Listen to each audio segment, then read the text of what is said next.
Shalom Alaikum. My name is Elijah. We're now 4/5 of the way through this series. So far we have covered 3 of the fallacious arguments postulated by homosexualists who routinely ignore impartial exegesis when attempting to employ a biblical defense of their agenda.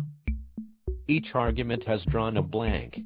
But can their claims regarding the naked young men of Mark, chapter 14, verses 51 to 52, offer some kind of evidence for a gay Jesus?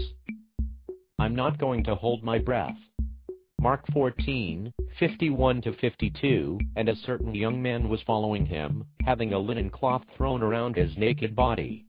And when they seized him, he left the linen cloth, and fled from them naked. Now that we have established how the quote reads, I'd like to put forward a couple of questions. Why do homosexualists fail to point out that Yeshua was not recorded as being alone with the young men at any time? 11 of the 12 future princes of the tribes of Israel, the 12 disciples, were present in the Garden of Gethsemane. So why are homosexualists intent upon giving the impression that there was some kind of secret rendezvous? And why do they fail to inform their audience that nowhere in Mark 14 is Yeshua described as having any physical contact with the young man? Yeshua is not described as even having acknowledged him, he was simply following Yeshua.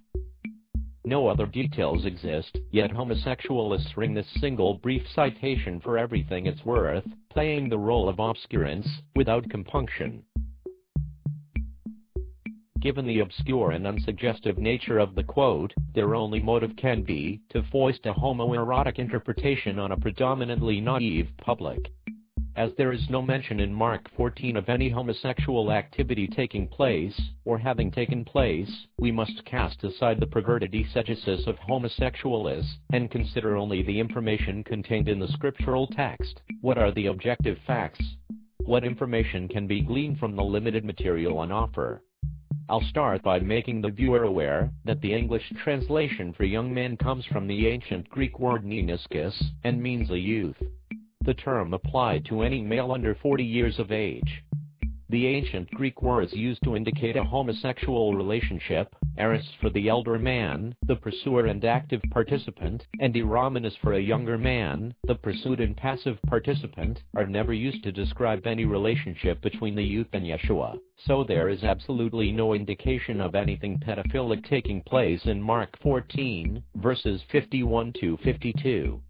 There exists a majority opinion among New Testament scholars, including the late John Rushdani, that the youth had just been baptized in the Kidron brook, subsequently dressing himself in a garment of linen cloth, which was later torn off from him by the temple guards. As befitting the theology and practices found in the Synoptic Gospels, it is a far more plausible explanation than a homoerotic encounter in what was essentially a public park, which would be more in keeping with the sexual habits of 20th and 21st century homosexuals. Perhaps less probable, though entirely feasible, is the hypothesis that the young man was Lazarus, still wearing his grave clothes as a testimony to his miraculous resurrection by Rabbi Yeshua. I, however, would argue for the most obvious explanation. There was simply a local man disturbed from his sleep by the commotion of the approaching temple guards, and gone out to investigate. The Garden of Gethsemane is located in the Kidron Valley. The approach of the temple guards would have been via the valley, at night. The Kidron Valley was always well inhabited, being situated between the densely populated hillsides of the Mount Olivet and Mount Zion. So it's probable that the temple guards disturbed the local, who then went out in his bedclothes to take a nosy. Either way, wild speculations of homosexual activity certainly suggest more about the homosexualist than anything in Mark 14 suggests about Yeshua. Last, but by no means least, we come to the issue of semantics.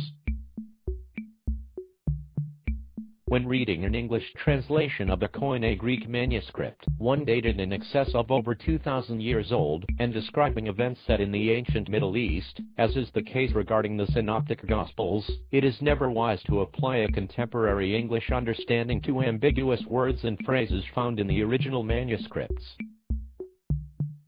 This is certainly true of the word naked. The Greek word used for naked is the adjective gumnos. In Mark 14, gumnos is used in the sense of lightly clad, or without an outer garment.